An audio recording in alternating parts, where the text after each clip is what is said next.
Hello everybody, welcome to Monday Morning Must Knows. My name is Merlin Rothfeld. When we started these things, over a year ago, they said pick 3 really important things to talk about for the upcoming trading week. And we've done that consistently for over a year. But you know what? I'm in a giving mood, and I want to give more than just 3. So I'm going to give you some stuff that's happening very actionable for this week, but also for the months and potentially even years ahead. The big macro picture. So you strategic investor folks out there, get your pens ready. It's going to be a wild one today. Let's start things off with the week stuff. We're going to go to the earnings calendar. Now, there are 395 companies reporting earnings, but there really aren't any wow kind of names out there. But we'll start there anyway. Let's look at Monday. We have Nike and then Pinduoduo. They were supposed to report last Wednesday, but apparently they couldn't make it to the party, so maybe they'll show up on Monday. Tuesday brings us Adobe Systems and Carnival Cruise Lines. Wednesday, you've got Tencent Media, General Mills, KB Homes, and Winnebago. Thursday rounds things out with NEO, Darden Restaurants, and that's pretty much it. I don't really have anything for Friday either. Now, we talked about Jerome Powell last week and how that FOMC meeting minutes and the announcement was going to be a major factor for our markets going forward. Well, last Wednesday, we saw an initial knee-jerk reaction that ripped these markets down about 1.5%. And then all of a sudden, the markets came screaming back. And we had about 3 days in a row of just nothing but gains. And it's looking pretty darn good right now. However, Jerome Powell will be speaking this upcoming week. And there is a very important announcement. Now, you can see here on the screen that it's going to happen at the Bank of International Settlements Innovation Summit. That is Wednesday at 8 a.m. Eastern Standard Time, so that's going to be about an hour and a half before the market's open. And you're thinking, well, this could have a big impact on the financial markets. Well, not really. The reason I'm bringing this one up is we've talked about stable coins, we've talked about Bitcoin and Bitcoin ETFs, we've talked about some of the issues with cryptocurrency. We had President Biden a couple weeks ago issue an executive order, say, hey, come on, government, let's get together and protect investors, make sure that we have all the rules in place so there's no nefarious actors in this space, and make sure that crypto is covered and protected so our consumers don't get taken advantage of. And I thought that was pretty darn good. Now, why this presentation is so important, especially if you're in the crypto space, is look at the title of this thing. This one is really important. Emerging Challenges for Central Bank Governors in a Digital World. You know that the focus here is going to be on CBDCs, central bank digital currencies. We're going to have one whether you like it or not. It'll probably be a few years down the road, but it is coming. So right now is the perfect time to learn about digital assets, cryptocurrencies, and you know what? I think I know someone who's created and teaches a course for Online Trading Academy on cryptocurrencies and digital assets. That's right, we've got a great course. Of course, gratuitous plug right there. All right, now this gets a little bit better because I want to talk about the Fed's balance sheet. So we went from Jerome Powell talking about technology to let's talk about their balance sheet. Now, what is the balance sheet? The balance sheet is the amount of assets that the Fed holds. They've been buying assets for years. That's what they do to help maintain a stable economy. And I'm going to show you a chart here that's going to make you feel like Macaulay Culkin in Home Alone. Grab your cheeks and just go, what? Ready? Bring that chart full screen. Let's look at that hard left edge. That little blue squiggly line you see over there was $800 billion worth of assets on their balance sheets back in 2008. And of course, a little tiny thing called the financial crisis showed up, and boom, we jumped to over $2 trillion on the Fed's balance sheets. Now, why this was important was the Fed came in there and bought mortgage-backed securities. Mortgage-backed securities, what is that? Well, at the time, the world, especially the United States, was just going into massive defaults. We had all these liar loans and ladder loans, and people just couldn't afford what they said they could afford. So the housing market collapsed. And the Fed said, you know what?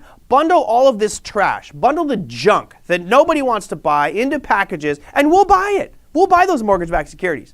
Now, what they should have done is let a free market do what it does. And that market would have collapsed, would have been a little bit more pain, but would have come out a little bit better at the end. But no. Government wants to intervene, the Fed wants to intervene, they bought mortgage-backed securities. But wait, they kept buying because, hey, nothing happened here. We just doubled our balance sheet and there was no real bad effects. It actually did good for the economy. So what happens? The party kept on rolling. And look at that chart. It just keeps on going up and up and up. And finally somebody, right around 2015, said, hey, anybody here a Keynesian economist? When you increase your money supply this much, that's really bad. We should probably stop buying and maybe even unload some. So they started to. Right around 2017, 18, 19, you see that line drifting down, which is where it should be headed. But wait, hold my beer, here comes COVID, ba-boom! We saw a huge increase, and we are up over $8 trillion on that Fed balance sheet. Now, why is this so important? because this is printing money and more money and more money. We've gone from 2008 to 2020, so you got, what, 14 years, we've gone from $800 billion to over $8 trillion. That's a 10x rate of return on your portfolio for the Fed. Did your portfolio go up 10x? I don't think it did. Now, why is this important? Because printing money has a very clear impact on our markets. So what is that? Take a peek at this chart, and you're probably feeling this pinch right now. It's called inflation. At the bottom, I've got Consumer Price Index, and you see CPI and core CPI.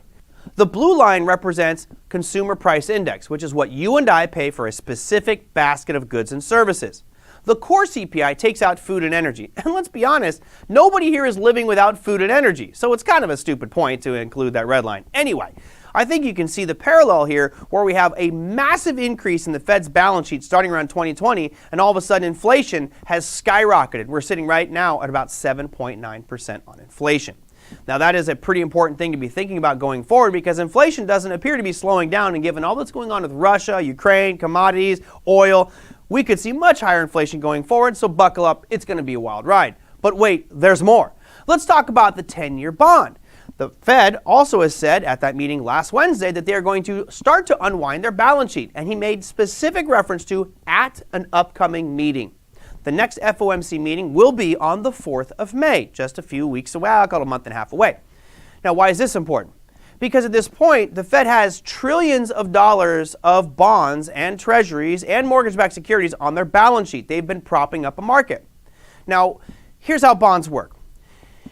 As the demand increases for bonds, right, if everyone's trying to buy bonds, the issuer of that bond can lower the interest rate. Because if everyone's trying to buy your product and that product pays interest, you can go, well, wait a minute, I don't want to pay as much because so many people want my product. Well, the number one buyer of that 10-year for years has been the Federal Reserve. And now they've said they're going to start to sell. So let's flip this upside down now. If the Fed begins to sell that 10-year, meaning it's flooding the market with supply of 10-year bonds, what do you think the consumer is going to do? The consumer is going to go, wow, there's a flood of these things. There's so many. I don't know if I want to buy these. Or maybe I need to be incentivized to buy more. And what has to happen? Rates will go up as an enticement for people to buy these 10 years, which means what? Rising rate environment. So take a peek at this 10-year chart because it's critical to understand how this impacts our financial markets. As you can see, going back into the 1980s, it has been a very steady decline. And some of us have refinanced our homes or gotten a mortgage for 30 years. It's under 3%. That's unheard of. And we just broke above 4% last week. Now that's important because that means the cost of buying a home is getting more expensive.